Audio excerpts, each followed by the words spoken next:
Okay everyone, so welcome to the second part of the introduction to advanced liquidity.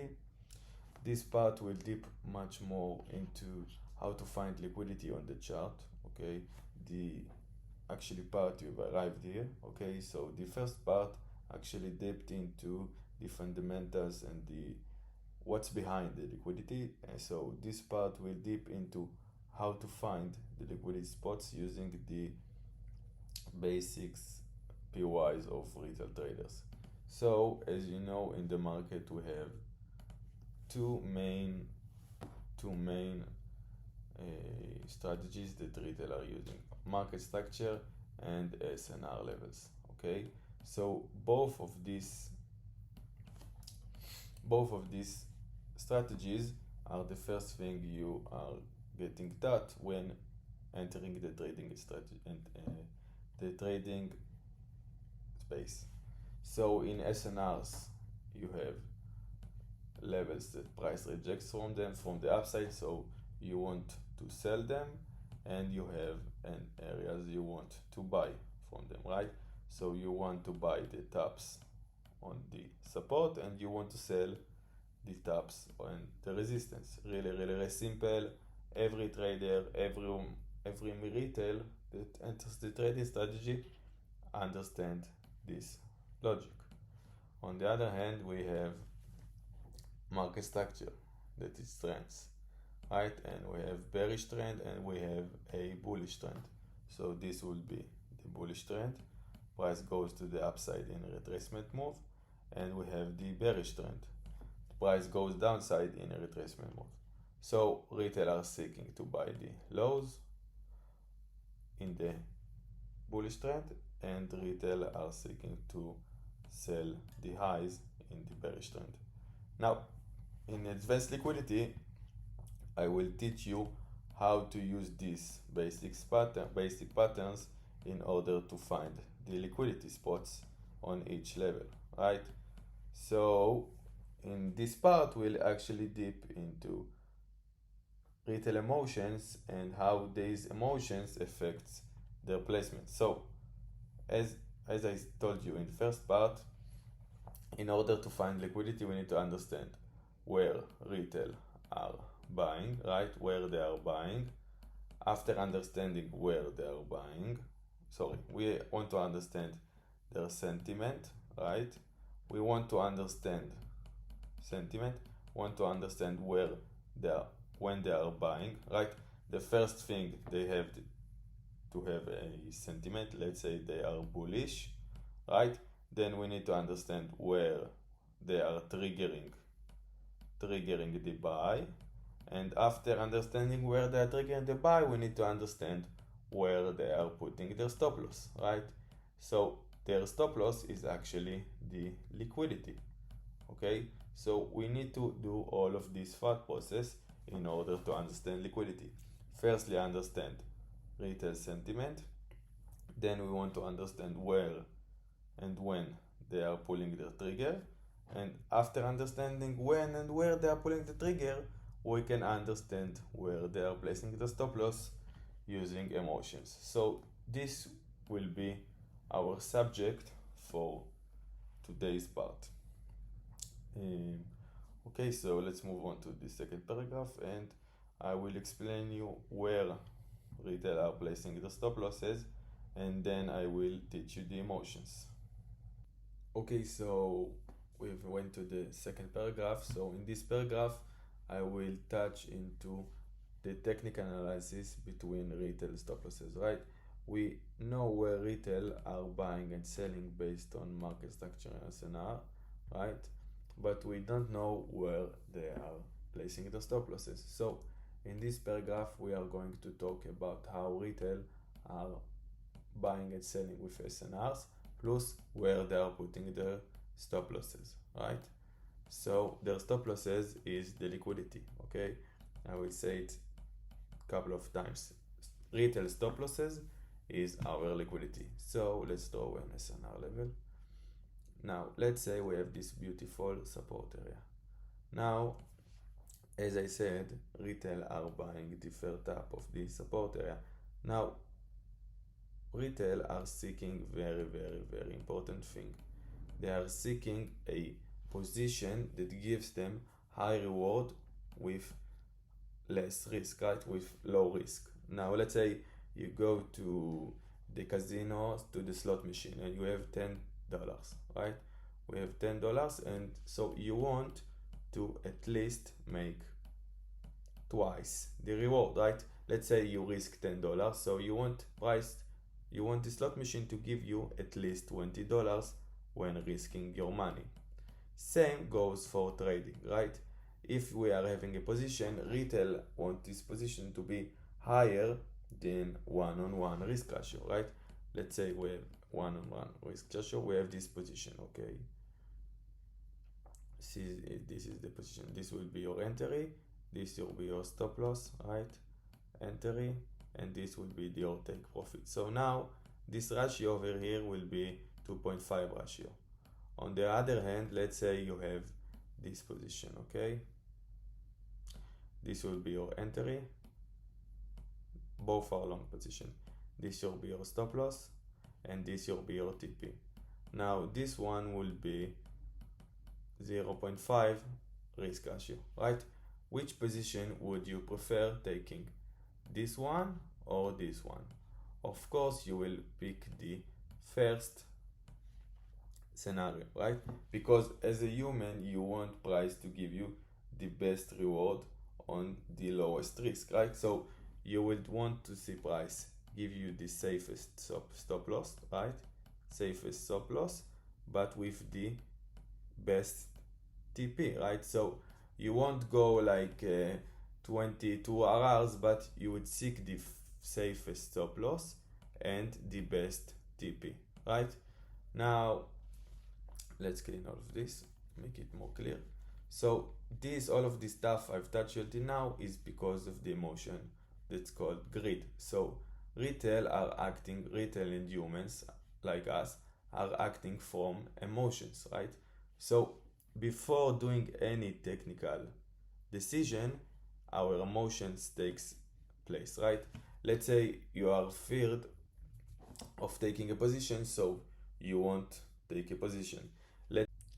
Let's say the position, okay, let's throw it, okay, we have a small co-op, and unfortunately, let's say, okay, you are feared of taking, let's say price tank down, so you are afraid to take a position, so you won't take the position, okay? Let's say the reward, as I said before, the stop loss gives you a very bad risk ratio like 0.5, okay? So let's say you are risking $10 and you know you will win only $5 and lose all of the $10 on this win, so you won't take this position. So the emotions takes a very big place when taking a trade. So before we are analyzing the technical part of trading, we need to understand the emotional part. So because it's a very big topic, in this part we will going to talk mainly about the greed emotion, right? The greed emotion. So the greed emotion plus SnRs in these topics, okay? So we are going to talk the greed plus SnRs. Now let's say we have this beautiful SnR levels like before. Now we want to understand how the greed emotion is being affected in this part. Now retail are buying the fair tap on the support, right? Just to get it straight, retail are buying the fair tap of the support, right? Why the fair tap? Because on the first tap we didn't have the support, or the second tap it just looked like equal lows and we are not really sure retail are buying it. On the third tap we can clearly see this is a support area and an area that price is being rejected from. So on the third tap on the support, retail are buying. Now based on greed, as I said before, retail are looking for the first safe spot to put their stop loss, right? The first and closest area to put their stop loss, because they want the risk to be little, right? They won't put their stop loss it's not a safe area because they know they are going to be stopped out, but they are seeking the safest, right? Safest area to put a stop loss plus the worthiest, right? So in this case, what is a worthiest area to put your stop loss? Now let's say we have what is a safe area? A safe area is a safe area that looks for retail. Retail are seeking rounded areas. Let's say you have this pattern and you have a rounded low. This low looks safe, right? So what is a safe low? Safe low is a swing low. Okay, what is a swing low? A swing low is a low, okay, which the low beforehand is higher and the low after it is higher. So this would be a swing low. What is isn't a swing low?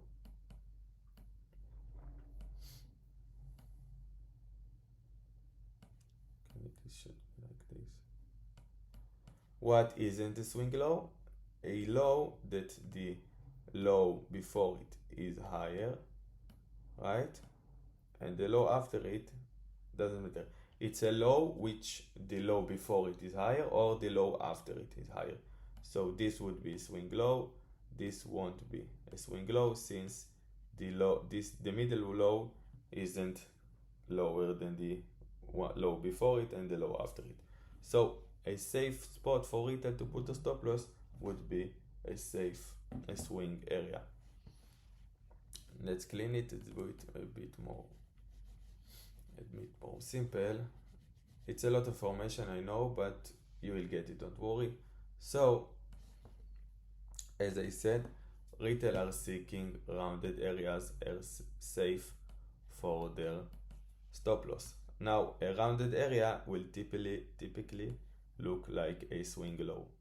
A low, let me just write it so I won't. Okay, a low that the low before it and the low after it is higher than the middle one. So this would be a swing low. So retail are seeing these lows as safe areas to put their stop losses. Why? Because they are rounded, and that's what retail are being taught, to put their stop losses at swing points. So this is a first solid rule. Okay, this is a very important rule when analyzing liquidity. Now, if retail are buying the first up and they are seeing swing lows as a safe area, right? Swing lows as swing highs, right? It's the same. Now, if retail are buying the first up on the the support, now they are looking for the first swing low below the support to put a stop loss, right?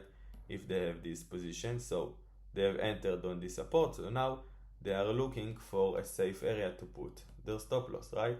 So in this case, the safe area would be the first swing low below the support. So now, if this is the first swing low below the support, right? If this would be this first swing low below the support, so this would be the safe area to put the stop loss. So the equation is that the first low below the support, first swing low below the support would be our liquidity, would be our sell side, right? So let's clean it, let's make it more right. So the first swing low below the support would be our sell side. So this is the basics of the advanced liquidity. Now let's make this would be the support, so this would be liquidity, right? This would be our liquidity. Retail are buying over here, placing their stop loss at the first swing below the support, and they take profit somewhere. Okay, so our liquidity would be the first swing low, right? First swing low below the support. This is a very solid rule. Same goes for resistance, right? If we have a resistance, right, we have the further up. So the first swing high above the resistance will be our liquidity, right? Liquidity, buy side.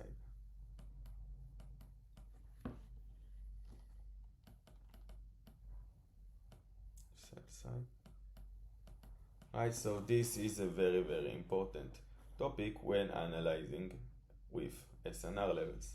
So now let's say, okay, so keep this rule in your notes. Okay, we're going to delete now, but keep it in your notes.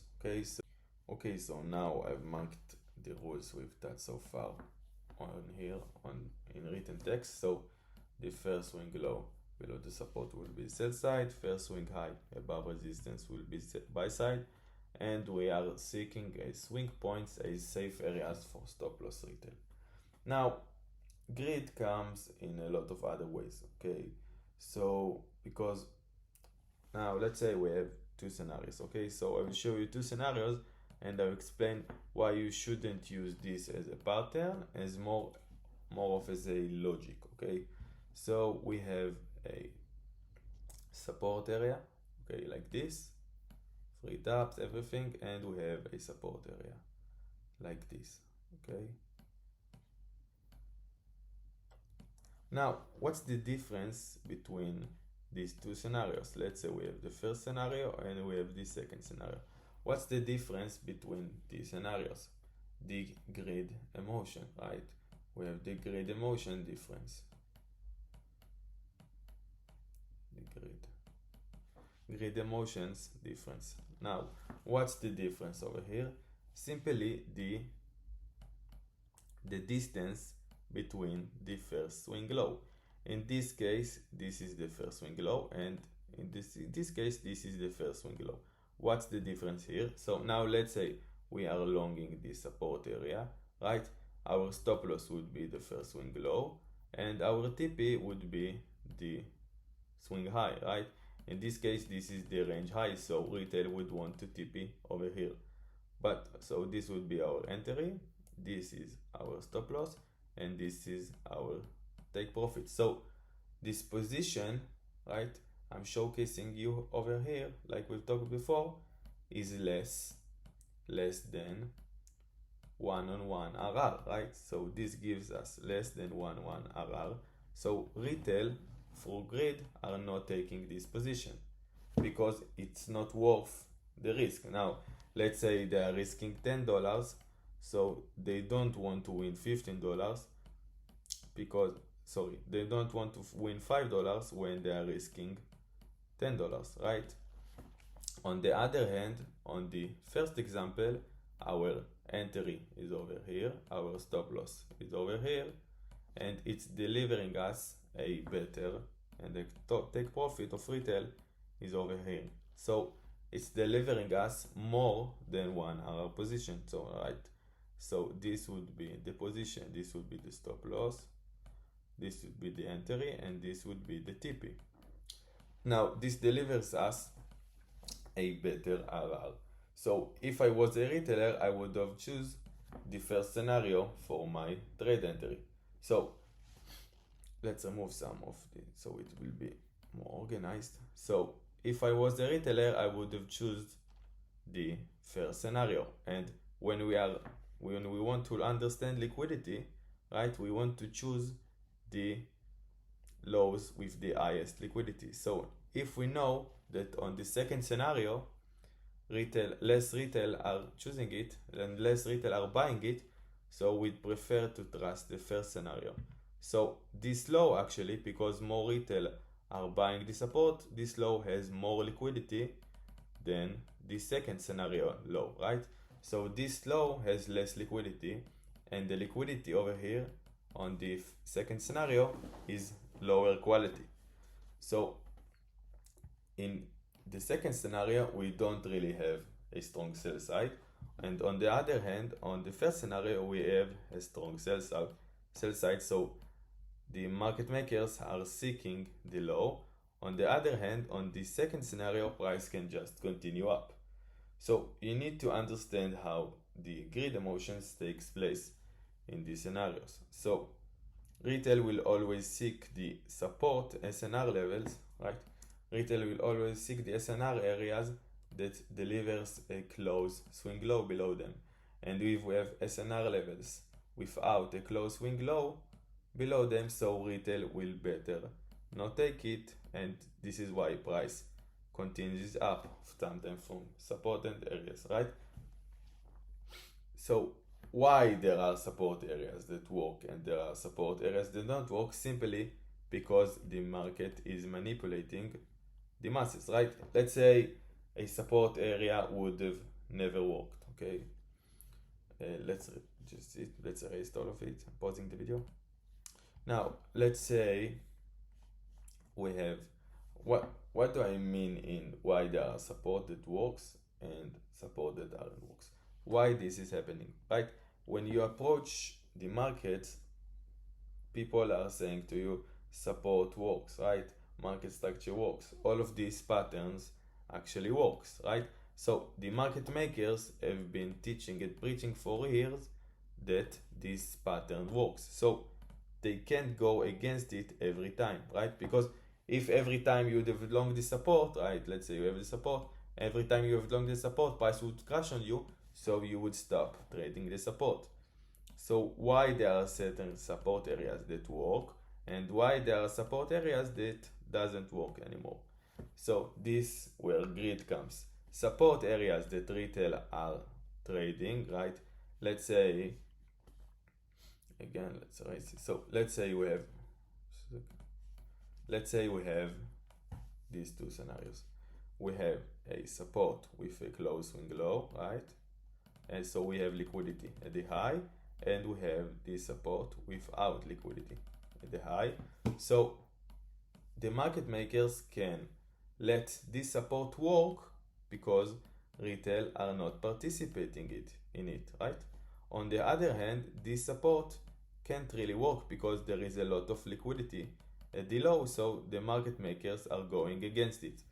So when you understand liquidity, you can actually understand when these patterns work and when these patterns not working, when it's working. So support and resistance works only when retail are not participating. On the other hand, support and resistance won't work most of the time when retail are participating. This is why you see a lot of trends like this, right? So the support works, and again, you see a lot of trends where the support works but doesn't give retail a chance to enter, right? You can see it on gold, you can see it on Bitcoin, you can see it on several assets nowadays.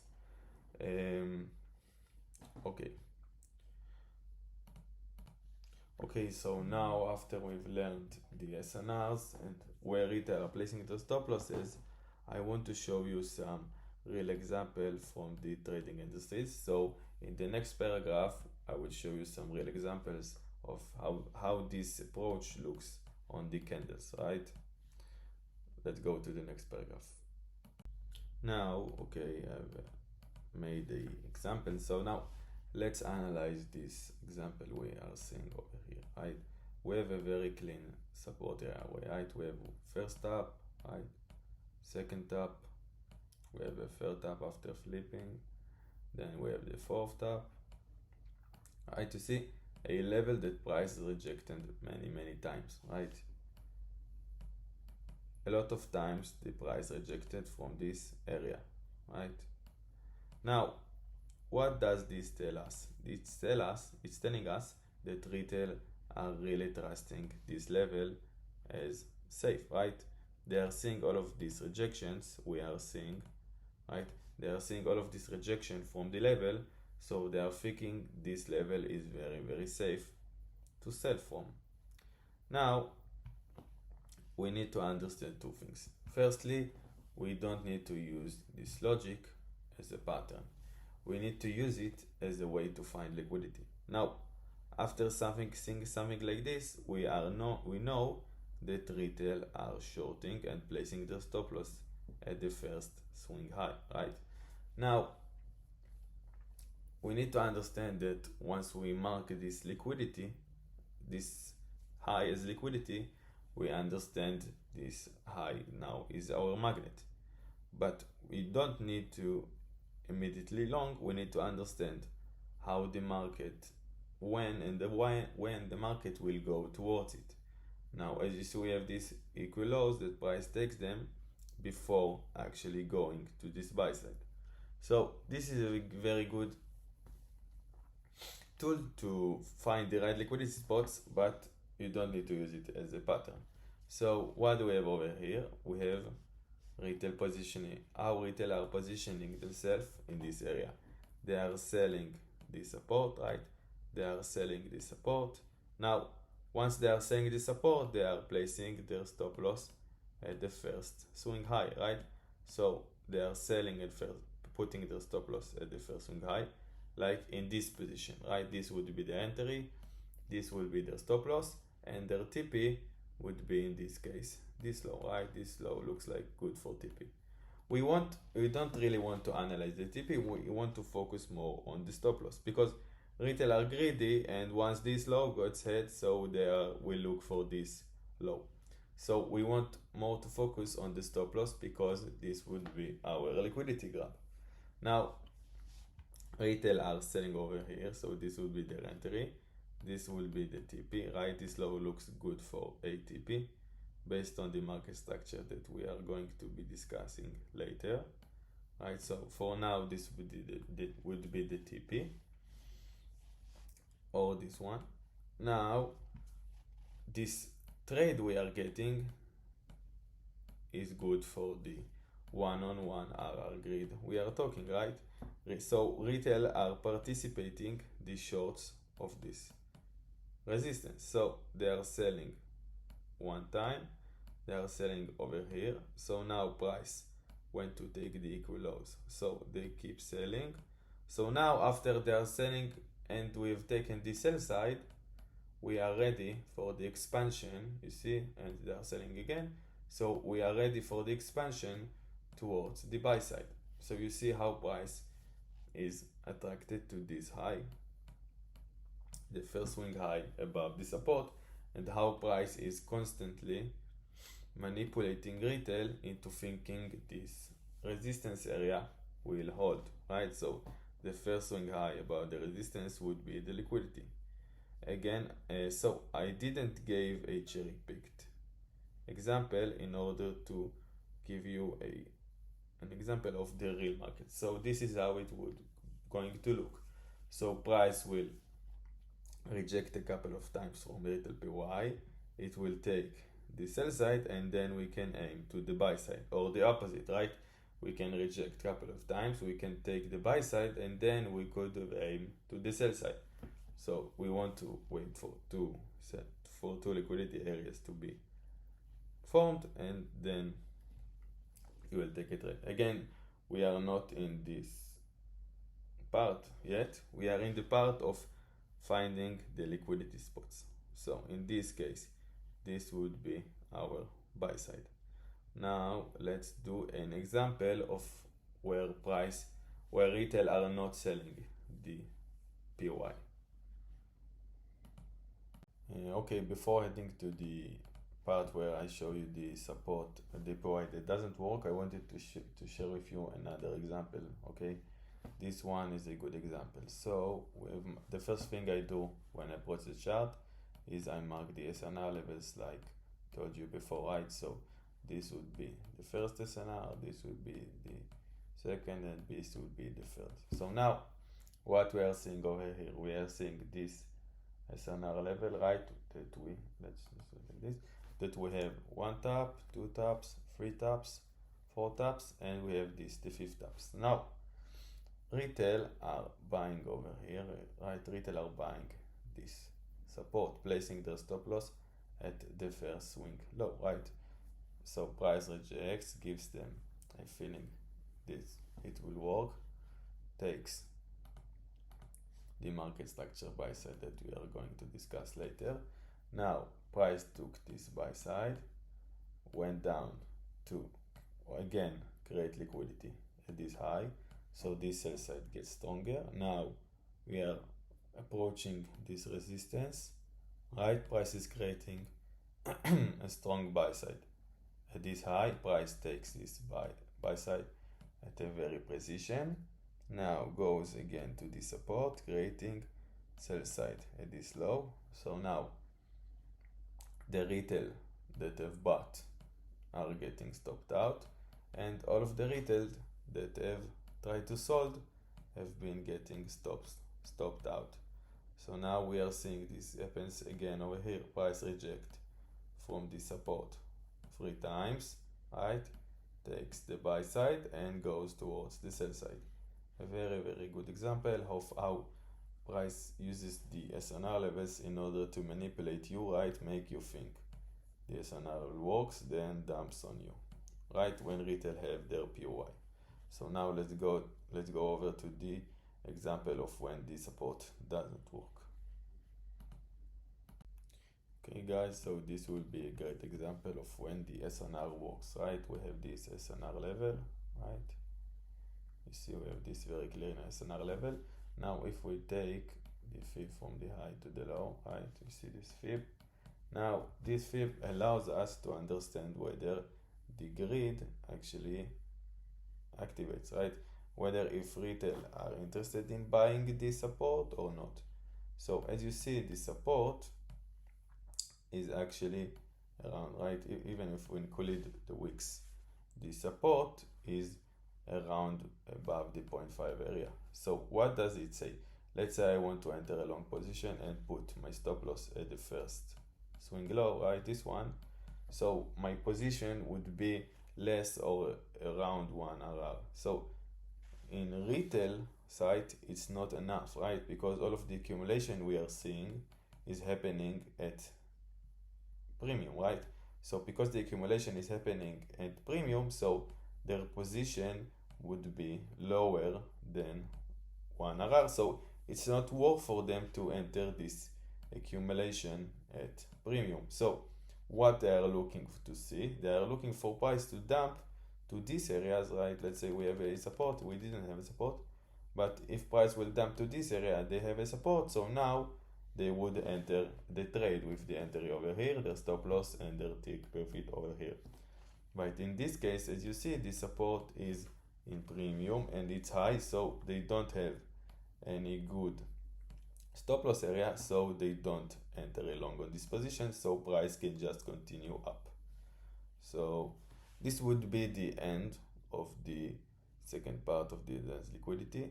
Okay, because we have a lot to discuss, I actually decided to make this series more than 3D videos, and it will be as much videos as it should be. Okay, so maybe it will be 4 or 5. Okay, because this concept is very have a lot of variables. Okay, so peace and thank you, and hope you loved it. If you loved it, put in a like and a comment. Thank you.